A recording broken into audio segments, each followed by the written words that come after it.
Well, look at this. It just might as well be Christmas in July right here on NFL Live. We got both Marcus Spears and Ryan Clark for the hour. To say that I missed you guys is kind of an understatement. I miss you, Cal. What's up, Boogie? Hi. Okay, we're going to leave our pleasantries for the rest of the show. You're just going to see him throughout. But let's get started here. Aaron Rodgers got his pass catchers together. This is something we should do as a group. Some good old-fashioned Western fun. Look at that. He posted pictures to Instagram over the weekend with the caption, "Last Rodeo." Now let's take a look at some notable final seasons for Hall of Fame quarterbacks as we see Rodgers with a cowboy hat on. All right, so John Elway went out on top, leading the Broncos to their second straight Super Bowl title in 1998. Elway threw for 336 yards in Denver's rout of the Falcons in the Super Bowl. Did not go as well for Dan Marino, who dealt with injuries in 1999. Marino had 12 touchdowns and 17 interceptions. And his final game was a 62-7 loss in the divisional round. Peyton Manning struggled in 2015 as he dealt with multiple injuries that sidelined him for the latter part of the regular season. However, Manning returned for the playoffs behind a dominant defense, winning his second Super Bowl. So we're talking about all this, these older quarterbacks, because that's what Aaron Rodgers is. RC, if this is the last rodeo for Rodgers, what's the ceiling for him in the Steelers? I mean, the ceiling for this team is what we've been seeing the last few years, right? This team could be slightly above average. Aaron Rodgers could get this team to 9 wins or 10 wins, and you maybe sneak into the playoffs, or you're fighting for a wild card. Nobody expects this team to compete with the New England Patriots, the Buffalo Bills, the Denver Broncos, some of the top rosters in the AFC. And the Pittsburgh Steelers made a decision, Swagoo and Cap. They made a decision that they weren't going to rebuild the last 2 years. They weren't going to go to try to find their quarterback of the future. They were going to try to compete at whatever level that may be. I believe that's a big reason they went out and hired Mike McCarthy as well. But this team offensively still has holes. This team, from a defensive standpoint, has to get better on the second level at the linebacker position. And so I think that they can be competitive. I think that they could fight, be the second or third team in the AFC North and fight for that wild card. But again, we'll be home by the divisional round thinking to themselves, are we stuck in quarterback purgatory, or is our next guy in the draft in 2027? Yeah, RC, we've talked about this for years, about whether the Pittsburgh Steelers is just tear it down and restart from everywhere. But as you see, Aaron Rodgers signed this 1 year, $22 million deal. By the way, guys, I'm 43 years old. I wish I could sign a 1 year, $22.5 million deal to do any damn thing. All right, but I look at who they acquired. I love Pittman. That was a concerted effort because Aaron Rodgers has a lot of experience with big body receivers that can win one-on-ones, even in close coverage. He still has that accuracy. He still has the arm strength. And obviously, you pair him with DK Metcalf. But what this really boils down to, and I know y'all remember a few years ago when we talked about Tom Brady and his retirement, you have to keep him upright.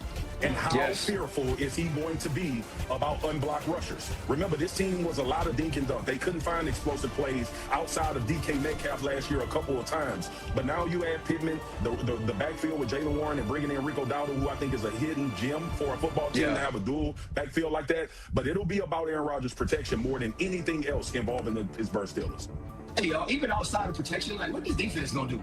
Right? Think about all the money that they spent on that side of the football. And some of the things that we were seeing during the season last year. How can Jalen Ramsey play at the safety position? Can he play at an all-pro level like we saw Charles Woodson do late in his career in Oakland at the safety position? On the second level, Peyton Wilson and Patrick Queen, can they step up and be those physical forces? And you know this as well as I do, Swagoo. When you got 3 dudes getting paid to rush the passer like those 3 dudes are, you need plays made on the quarterback. You need sacks, you need sack fumbles, and you need impact plays. If they can do that, that can be a recipe for success for this team instead of expecting Aaron Rodgers to be the Aaron Rodgers of old as we watched him win 4 MVPs. Peyton Manning, it was defense. Tom Brady, it was defense, if you remember down the stretch. Can it be defense for Aaron Rodgers? Hey, just before we move on, I got one question for you guys. Are you guys in the same hotel room? The only difference is that RC's got a little plant there. You can't even see it right now. But, no, there's a plant. I'm in a massage room, actually. I went outside and got this shrubbery, and I also got me a little lamp right here, so in case they pan out,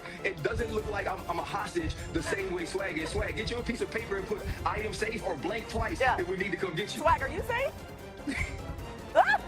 You're not safe. Nah. I'm good. I'm in Austin getting June settled in school, man. All right. Let's go now. Let's go.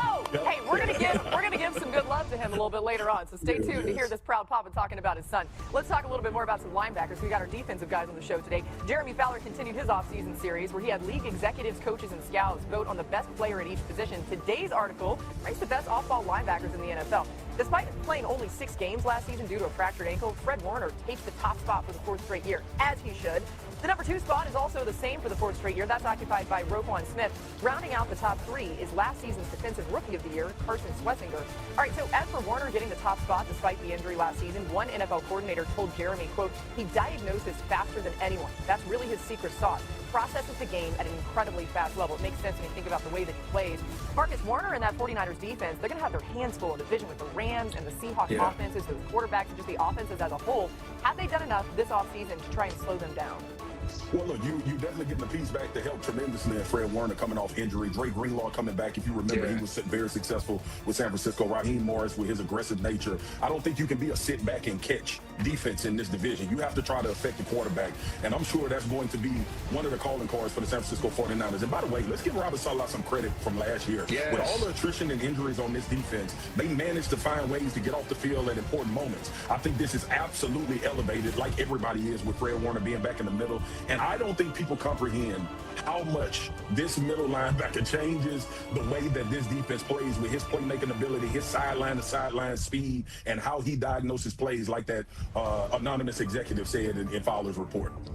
Well, listen, if you're an anonymous executive, you could actually have any positive superlative and attribute it to Fred Warner. If you want to talk about the way he diagnoses plays, you can say that. You want to talk about the way he runs and hits, you can say that. You want to talk about the way he creates turnovers, you can say that. Along with Myles Garrett, there's no bigger gap between number 1 at a position and number 2 than there is with Fred Warner and every other linebacker in the NFL. But what it's going to be about is that back end, Upton Stout in his 2nd year, who I thought was very impressive as a rookie. Malik Mustafa, who was injured early on last year, now healthy for an entire offseason. And we have to think about Bosa up front being able to get healthy. Raheem Morris and what he was able to do late in his Rams tenure with the way that he brought pressure from the 2nd level is going to have to do that in the NFC West, because that is truly a hunt and kill division. And if you miss your shot, you might give up 40. Man, that's well said. And by the way, you guys, welcome to the time of year where we're doing lists, okay? We've been doing a lot of lists on this show. Now you two get to do lists. And we got more lists coming later on. We got a lot more to get to. We're just getting started on NFL Live. The Rams may have built the NFL's most dangerous pass rush in the NFL. Find out why another potential ad has Swagoo chomping at the bit to watch out later this season. Plus, has Josh Allen finally surpassed Patrick Mahomes as the NFL's best quarterback, according to scouts, coaches, and GMs? He has. RC disagrees with that part of the list. Stay tuned. He'll tell you a little bit more.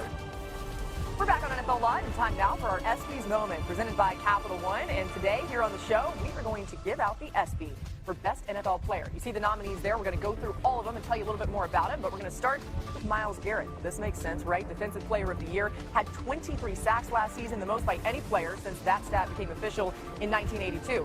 The second nominee, Drake May. The 23-year-old was the MVP runner-up and led the Patriots on a surprise run to the Super Bowl, becoming the 2nd youngest starting quarterback in Super Bowl history. Only Dan Marino was younger. And then how about Jackson Smith and Jigba? The